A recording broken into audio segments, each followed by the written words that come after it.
Competition का जो polity से है, तो उसका हम आपको पॉलिटी का कुछ देखते हैं जो कि बिहार दरोगा और अन्य भी जिसमें पॉलिटी पूछता है उसके लिए उपयोगी होगा। चलिए शुरू करते हैं। केंद्र कैबिनेट मिशन योजना 1946, भारतीय संविधान सभा तो गठन 1946 के अनुसार 24 जनवरी 1950 को अंतरिम बैठक में पारित हुआ। उद्देश्य से प्रस्ताव पेश 13 दिसंबर 1946 को पेश करता जवाहरलाल नेहरू, पारित 22 जनवरी 1947 को। सदस्य संख्या कुल 289, ब्रिटिश भारत से 296 और देसी रियासत से 93, महिला सदस्य 15। प्रथम बैठक 9 दिसंबर 1946 को। पदाधिकारी तो अस्थायी अध्यक्ष सवितानंद सिन्हा, अस्थायी अध्यक्ष डॉक्टर राजेंद्र प्रसाद, उपाध्यक्ष H.C. मुखर्जी, संवैधानिक सलाहकार B.N. राव थे। एक ही में पूरा निचोड़ दे दिया है। चलिए आगे देखते हैं। अब देखते हैं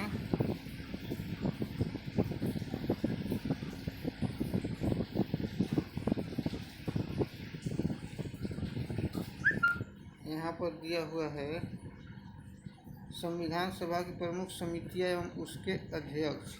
संघ शक्ति समिति, संघीय संविधान समिति में जवाहरलाल नेहरू थे। नियम समिति, प्रक्रिया समिति, संचालन समिति में डॉक्टर राजेंद्र प्रसाद थे। प्रांतीय संविधान समिति, मौलिक अधिकारों एवं अल्पसंख्यकों संबंधी समिति में सरदार वल्लभ भाई पटेल थे। प्रारूप समिति, गठन 29 अगस्त 1947 को, 7 सदस्यीय, डॉक्टर भीमराव अंबेडकर थे। भारत का संविधान 26 नवंबर 1949 को संविधान सभा द्वारा पारित किया गया। 26 जनवरी 1950 को लागू हुआ। निर्माण के कुल 2 वर्ष 11 माह 18 दिन का समय लगा। कुल संविधान में 22 भाग, 8 अनुसूचियाँ और 395 अनुसूची थे। वर्तमान में गणना की दृष्टि से 25 भाग, 12 अनुसूचियाँ लगभग 465 अनुच्छेद हैं। अब देखते हैं किस देश से क्या क्या लिया गया है, तो उसको देख लेते हैं। और एक ही में दे दिया है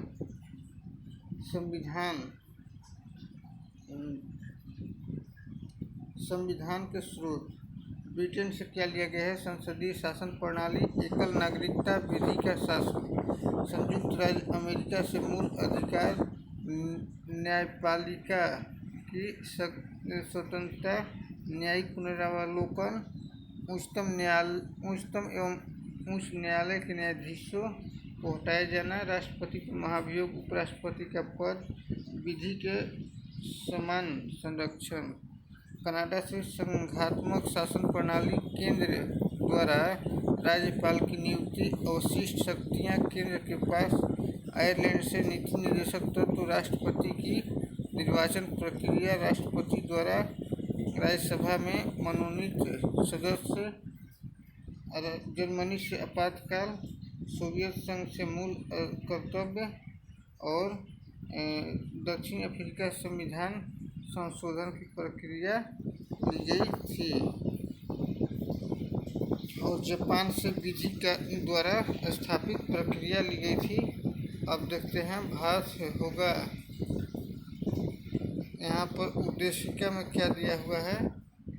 और उद्देशिका प्रस्ताव में भारत होगा एक संपूर्ण प्रभुत्व संपन्न समाजवादी धर्मपंथ निरपेक्ष लोकतंत्रात्मक गणराज्य होगा। न्याय, सामाजिक, आर्थिक और राजनीतिक स्वतंत्रता, विचार, अभिव्यक्ति, विश्वास, धर्म और उपासना की अभिव्यक्ति, समानता, प्रतिष्ठा और अवसर की।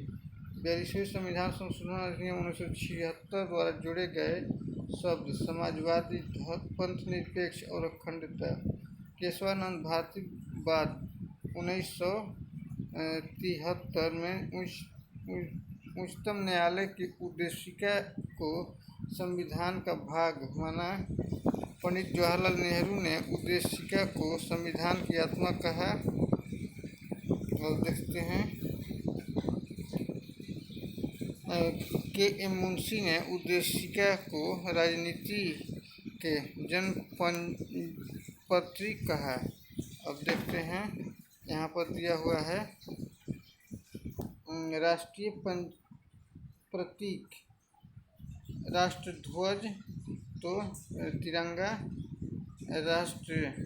राष्ट्रीय चिन्ह सारनाथ में अशोक के सिंह की आकृति, राष्ट्रगान जनगणमन, राष्ट्रगीत वंदे मातरम, राष्ट्रीय पशु बाघ, राष्ट्रीय पक्षी मोर और राष्ट्रीय कैलेंडर शक संवत पर आधारित, राष्ट्रीय पुष्प कमल, राष्ट्रीय फल आम, राष्ट्रीय वृक्ष बरगद, राष्ट्रीय जलीय जीव डॉल्फिन, राष्ट्रीय विरासत पशु हाथी और ये तिरंगा हो गया।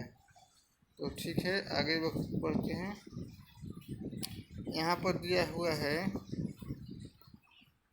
मूल अधिकार अनुच्छेद 12 से 35 भाग 3 में तो समानता का अधिकार, 14 से 18 में स्वतंत्रता का अधिकार, 19 से 22 में और शोषण के विरुद्ध अधिकार 23-24 और धर्म की स्वतंत्रता का अधिकार 25 से 28, संस्कृति और शिक्षा संबंधी अधिकार 29-30, संवैधानिक उपचारों का अधिकार 32 से 35। ये दे दिया है एक की ही जगह।